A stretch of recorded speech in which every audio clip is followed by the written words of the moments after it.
Ya pemirsa, kembali lagi Hidup Sehat. Itu tadi ya penemuan medis yang sering kita pakai di dunia kedokteran ya. Contohnya dari CT scan, pompa insulin, sampai transplantasi ginjal. Itu perlu kita syukuri juga ya, karena sampai sekarang kita pakai untuk mendiagnosis, bahkan untuk menyembuhkan penyakit. Wah, hebat gitu. banget ya penemuan-penemuan tersebut ya. Ya. Dan masih akan terus berkembang ya pastinya. Betul, ya. pasti akan terus berkembang ya. Betul. Nah, ini juga masih berkembang di pikiran saya. Yaitu pertanyaan tadi ya, yaitu mengagetkan ini lumayan ya tadi kan pada saya bilang belum, jangan dijawab dulu ya. Oke, baik. Jadi bintik putih pada mata itu salah satu tanda masalah pada lambung. Fakta atau mitos, Dok? Oke, mitos. Mitos. Oh, bukan lambung kalau itu apa tuh, Dok? Nah, sebenarnya gini, kata-kata bintik putih itu universal banget kalau di kita. Karena bintik putih bisa karena peradangan, bisa karena bekas luka, bisa karena iritasi dan lain sebagainya. Sampai sekarang sih korelasi langsung sama lambung belum ada. Gitu. Jadi itu nggak menandakan khas untuk lambung aja, masalah lambung. Justru malah biasanya kita akan lihat ke infeksi dulu. Ada infeksi di area situ nggak sih? Atau kalau misalnya nggak ada di lokal area mata, ya kita cari ke yang lainnya lagi. Tapi nggak spesifik untuk lambung. Oh, baik, Dok. Jadi mitos ya. Mitos. Terus kalau bintik putih itu tuh bahaya nggak sih, Dok? Kalau memang ada tuh? Nah, kalau ada, mending cek langsung ke dokter mata. Karena kenapa? Kadang-kadang kita nggak bisa bedain nih, kalau secara kasat mata aja, ini infeksi, atau benda asing aja nempel, atau bayangan bahkan kadang-kadang Iya, kita betul. juga nggak tahu. Jadi kita mesti cek dulu. Kita pastiin aja dulu ke dokter mata terdekat, kita pastiin dengan alat mikroskop kita yang punya. Iya. Jadi nanti kita lihat dulu nih, bener nggak sih? Apa sih penyebabnya? Gitu, baru nanti Baik. kita tangani. Fakta mitos berikutnya nih dokter, pembuluh darah nih di daerah mata terlihat jelas dan juga lensa mata terlihat keruh. Ini katanya tanda dari seseorang mengidap diabetes. Fakta atau mitos, Dok? Bisa dibilang fakta, Fakta. Oh, oke. gitu. Walaupun kalimatnya nggak sepenuhnya benar ya. Ya. Gitu. Memang salah satu tanda terjadinya apa ya, gejala sampingan lah dari diabetes itu lensa yang makin cepat keruh, kataraknya makin cepat tebal. Gitu. Dan biasanya kita nggak akan notice kalau dengan kasat mata sampai dia benar-benar putih atau benar-benar keruh banget.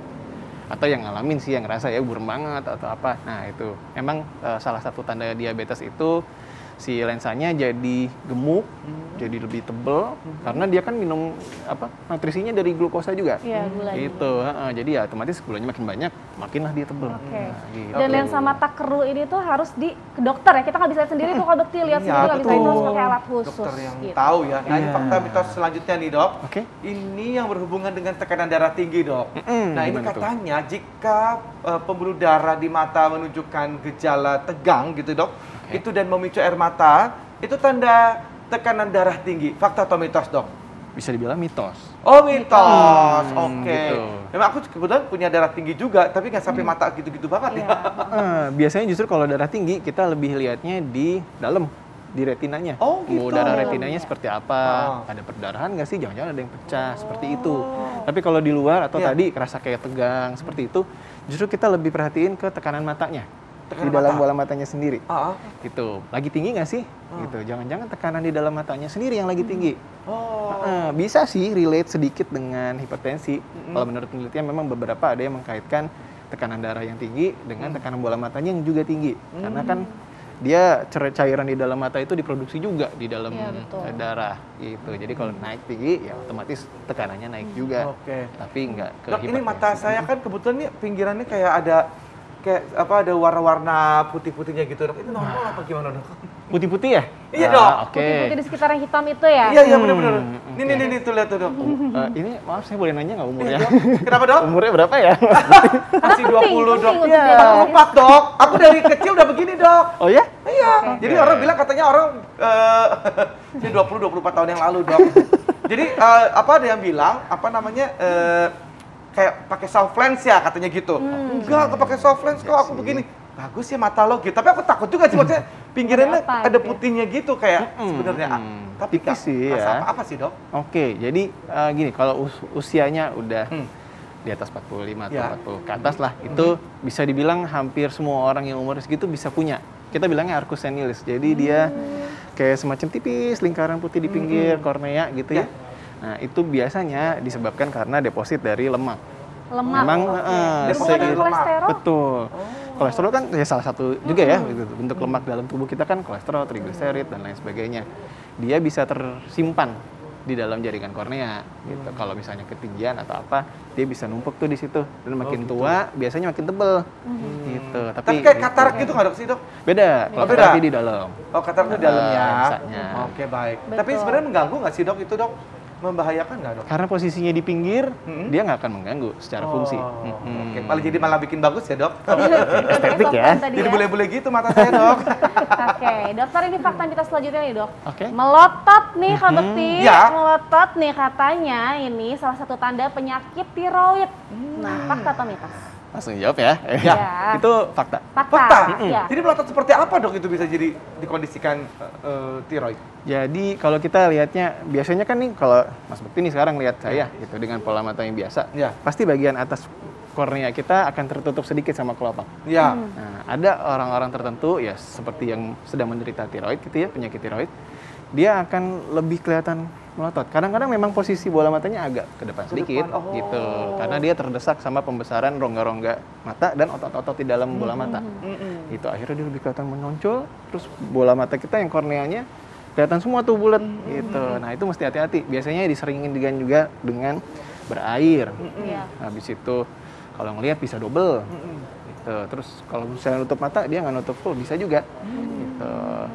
Ya gejala tiroid yang lain juga banyak ya, kayak deg-degan, berkeringat, cepet capek. Kalau menemukan gejala seperti itu plus matanya rada nonjol, coba cek ke dokter penyakit dalam atau ke kita ke dokter mata. Baik, jadi bukan hanya mata belotot saja ya disertai dengan penyakit lain. Nanti kalau misalkan belotot aja pemirsa-pemirsa yang matanya belok pada aduh mata saya jadi Iya, nanti pasien saya nyibelorong semua dong. kan. Bukan berarti maksudnya mata belok bukan berarti tiroid ya, bukan ya gitu Tidak kan. selalu kok. Nggak selalu gitu. Iya, Ya, harus harus lebih pemeriksaan lebih lanjut. lanjut lagi pastinya ya. Betul. Nah, ini ada satu lagi dok, masih mampu dok? Siap. Ya, fakta mitos selanjutnya dok. Jika air mata keluar terus disertai dengan kesulitan menutup mata, itu bisa jadi gejala kelumpuhan saraf dok. Fakta atau mitos? Oke, fakta. Fakta? Bisa, betul. Oh, seperti apa tuh dok? Karena gini, di muka kita nih banyak banget sarafnya. Iya. Gitu. Buat nutup kelopak sama buka kelopak aja beda Iya, sarafnya. betul. Nah, kalau misalnya tadi berair, terus susah nutup ya, nah, itu biasanya berhubungan dengan salah satu saraf pusat yang kerjanya memang di daerah mata dan untuk mengatur pengeluaran air mata kita. Gitu. Sebabnya bisa karena tadi kelumpuhan saraf atau bisa karena infeksi virus. Oh. Betul. Jadi mungkin suka lihat ya yang matanya mukanya mencong sebelah nih misalnya. Betul. Pernah dengar Bell's palsy seperti Iya, itu. Nah, betul. bisa jadi itu salah satu tandanya gitu. Kalau disuruh nutup susah, suruh buka gimana gitu. Terus kelenjar air matanya juga terpengaruh, hati-hati. Bisa jadi salah satu tanda dari gejala Bell's palsy. Atau kalau misalnya muncul hitam-hitam di matanya, sekitar mata, atau matanya merah berulang sebelah doang, hati-hati. Itu bisa jadi infeksi virus juga. Infeksi virus, Jadi ya, infeksi kalau ya. ketemu gejala kayak gitu emang mesti cek dulu. Ya. Bisa ke kita atau ke dokter saraf juga boleh. Oke, baik. Jadi sebenarnya mata berair juga itu salah satu tanda dari mata kering ya dok ya. Betul, Mungkin pemirsa betul bingung, sekali. matanya kan kering kok bisa berair. Nah justru itu adalah kompensasi ya dok ya. Ya. Jadi kalau misalkan syarafnya kena itu harus konsul tentunya ya. Betul. Kita mesti Baik, cek-cek ya. dulu Mungkin deh. boleh Biar dikasih tips-tipsnya dok untuk mungkin kita-kita di sini yang bisa boleh menentukan gitu ya, apakah ini kena ada apa-apa atau melihat mengetahui gitu, mungkin bisa membantu ya kan untuk kita cepat menanganinya gitu melalui mata. Itu seperti apa dok? Oke, yang jelas kalau yang secara kasat mata kelihatan, kalau kita yang lihat orang ya, Iya. merah. Atau tadi agak kekuningan. Iya. Misalnya berair atau matanya beda sebelah misalnya. Kanan kiri atau kelihatannya nggak seperti biasa nih yang satu nutup. Nah, itu hati-hati. Iya. Atau kalau kita sendiri yang ngalamin, yang jelas ya burem Burem. atau double ngelihatnya atau ada nyeri. Nah, coba cek langsung deh. Gatel kadang-kadang itu juga gejala sepele tapi bisa jadi menandakan sesuatu yang lain. Gitu. Jadi mesti hati-hati. Baik, Kita jadi cek-cek mengetahui dulu. juga ya gejala-gejala tubuh itu bagaimana gitu ya. Betul. Mata kita itu organnya kecil ya Kak Bekti, Iya. tapi kita harus mensyukuri atas kemampuannya gitu. Jadi kita harus Betul hargai sekali. menjaganya gitu. Iya betul. Jadi kalau ada yang merasa sesuatu yang mungkin aneh-aneh, gimana seperti saya tadi tuh udah langsung tadi minta tolong sama Betul. dokter gimana ya. Mungkin ternyata gak kenapa-napa. Jangan kucoknya sembarangan juga. Betul. Jangan tetes-tetes sembarangan juga ya dok. Bener ya. banget Kak Bekti itu Gitu. sedikit menyinggung nih. Suka ada kan kayak di radio gitu kalau misalkan menyembuhkan katarak, menyembuhkan diabetes, teteskan. Nah, dokter coba tanya dulu pemirsa sama yang uruskan. ahlinya. Nah, itu yang penting sebenarnya karena ya namanya iklan ya gitu ya. Pasti semua akan dibombastiskan gitu. Tapi kan kita mesti tahu dulu isinya apa, gejalanya kenapa sih harus pakai obat, penyebabnya apa. Nah, itu yang kita mesti pastikan dulu nih ke dokter mata misalnya. Apa sih penyebabnya gitu? Bisa diobatin nggak sih? Ternyata kan kalau misalnya enggak kan ya udah kayak cerita. Baik, gitu. Dok. Terima kasih banyak, Terima kasih banyak, Dok. Dokter. Sama-sama. Penjelasannya. Iya. Kasih Baik, nah banyak. ini kita akan ngebahas ya soal asam lambung yang naik tuh. Itu penyebabnya gimana sih, Dok? Nah, Dan juga kita pencegahannya akan seperti membahas- apa, Dok? Kita akan bahas saat lagi, Kak Bekti. Ya. Jangan lupa pemirsa, tetap di Hidup sehat.